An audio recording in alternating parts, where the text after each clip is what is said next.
Good evening. You look very nervous, especially the teenagers. I'm not going to quiz you, no problem. You can quiz me later.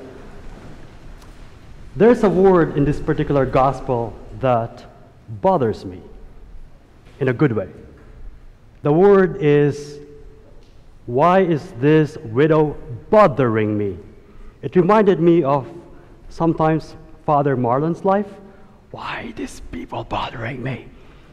And also, if you think about this as parents, why my kids keep bothering me? And then if you're teenagers, the teachers will, you guys will say, my teachers kept bothering me, leave me alone. And then what I thought about this gospel in this particular word, Christian life, our life, needs to be bothered. Whether we like it or not, we are people for others. We are to be bothered every single time, especially for those who are in need. Now, this particular gospel that we heard today is so unique of St. Luke.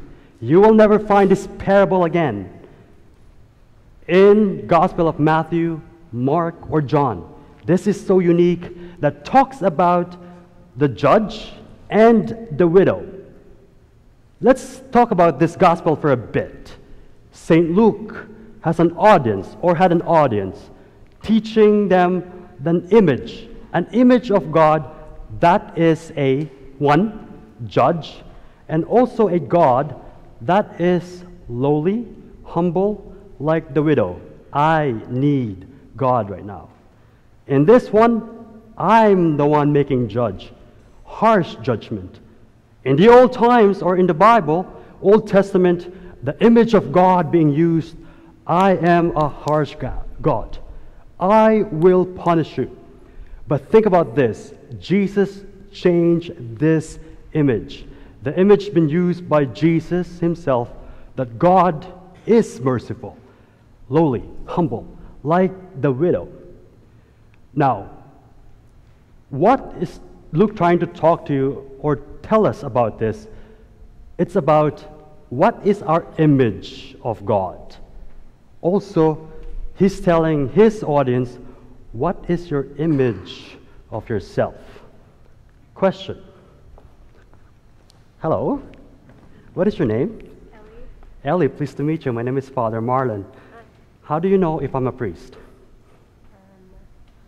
You're wearing like a black. Thank you. I'm wearing a black. Let's go this way. Aha! Don't look away. I'm kidding. How do you know if I'm a priest?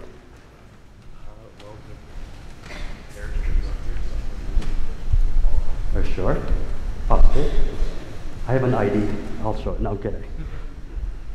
When I look and walk around the school, especially with Holy Family, also at religious ed kids, I ask them, how do you know if I'm a priest? Well, Ellie, like you said, you're wearing blacks and you're wearing your collar.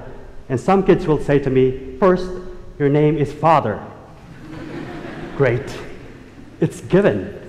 And also, what I'm trying to say is, it is my role to be a priest, being here with you. It's when I go home to the rectory, I don't act like priest. And believe it or not, 2 weeks ago, I was doing grocery shopping. I went to Ralph's with my gym clothes, and then this two couple yelled at me and said, Father Marlon! And then they said, what are you doing here? Well, I need to eat. And in their mind, because they see me here all the time, teaching, preaching, praying with you, they see me with this all the time, and with gym clothes, they freaked out. They don't know what to do. There's a priest doing grocery shopping. And also, one of the privilege or opportunity for me to be here at Holy Family is to visit the sick. Yes, we're dealing with sad, sometimes death, but there's some funny moments also in the hospital. I used to wear my blacks all the time when I visit the sick. But not anymore. I have to be careful because when I enter a room and all the family members, especially the patients, went crazy. I don't want to see a priest. But sometimes it freaks them out. It's scary to see a priest because they thought they're dying. Also, one patient I anointed, she said to me, "Father, I don't want to go yet." And I said, "I don't want to go there. I don't want to go yet either. Let me stay here and you go first." It's a freaky word, but I want them to be calmed down. And I said to them, all I have to do is say a little prayer. Guess what? Because prayer is prayer. And that is the heart of the gospel. In the first line, the necessity of prayer.